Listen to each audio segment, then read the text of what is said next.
SMT Nation, we back. Nation, how serious is AT&T's fixed wireless access ambition? We're talking about home internet over a mobile network. Verizon is doing it. T-Mobile is doing it. How serious is AT&T about this? I think they're pretty serious. I'm going to explain why they have to be in today's video.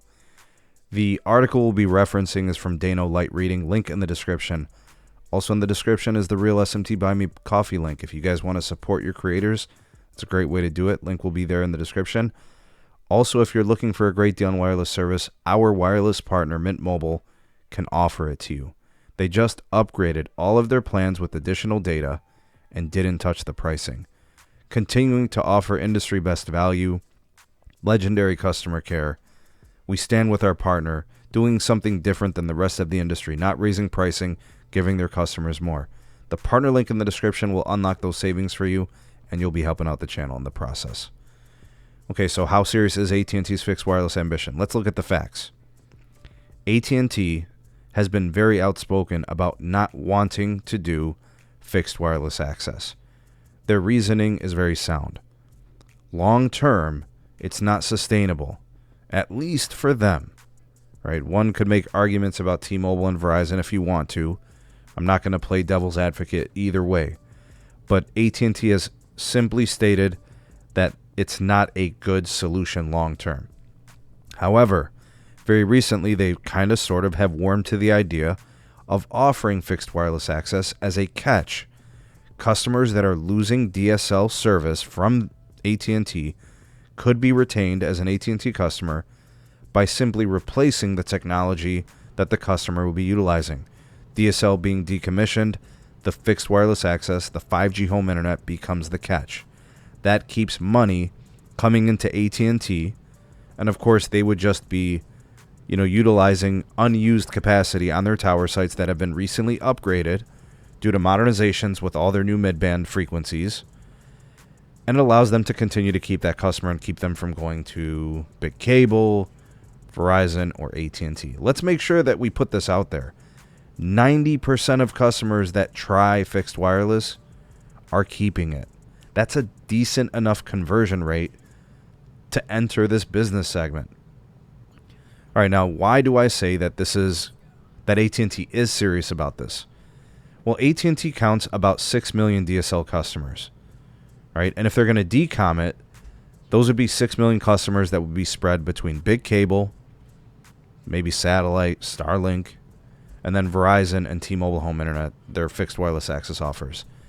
You can't just let them go. That's a horrible way to lose revenue. Now, if AT&T was to land half of those 6 million customers and retain them, so we'll say 3 million customers, right? That would give them somewhere around 3.5 million fixed wireless access customers. Verizon is trying to get to about 4 million by the end of 2025. T-Mobile's likely going to try to get to 7 to 8 million by 2025. This is why I think AT&T's ambition is legitimate. They would be retaining millions of customers, which generates millions and millions of dollars annually. So there you have it. You want to keep your customer. The strategy seems pretty simple. Catch the customer, give them something that's going to be better than the DSL, and will keep them from going to a competitor. All right, now the AT&T CEO, John Stankey, said we're in the process of scaling up so that we make sure we do it the right way. They don't want to harm the mobile network experience. But until they get fiber built out, this at least gives the customers something. Maybe they want to bundle with AT&T. Maybe they like the discounts they get. Does AT&T start to, take the fixed wireless access and say, hey, get 25% off of your wireless service when you bundle the two? Do they tie in a little bit of HBO Max or whatever, the new Max service? Right? They're going to include an all-fi hub receiver. They're going to, I guess, kind of promise somewhere between 40 and 140 megabits down. I don't know what the uplink will be. But there's some wiggle room here for them to play. Verizon comes in at $50-$60 with autopay. T-Mobile comes in at $50-$60 with autopay. You got fiber operators that are building like crazy. Cable's upgrading their network. You have to be in play. It makes no sense for AT&T to be on the sidelines shutting down DSL and not being able to put an offer out on the table. And some people trust AT&T. They've had good experiences with them, right? So, hey, this would prevent money and dollars from going to cable, who would likely easily take those DSL customers.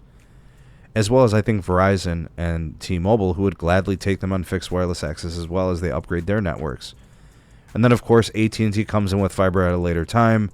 Life is good. You keep the customer, you'll get them on the fiber. But let's make sure we mention this.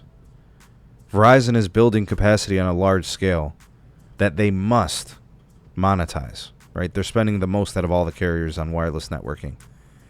T-Mobile selling excess capacity, fallow capacity. AT&T is looking at this a little bit differently. You know, they are doing it differently, but I'll tell you what, they cannot stand to lose 6 million subscribers. No way, no how. That is revenue suicide. So do I think they're serious? Absolutely. They are in play for hopefully at least 3 million subscribers. Be on the lookout for AT&T, folks.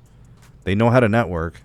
Let's see if they can execute it. You guys think they do it right, or do you think they mess this up?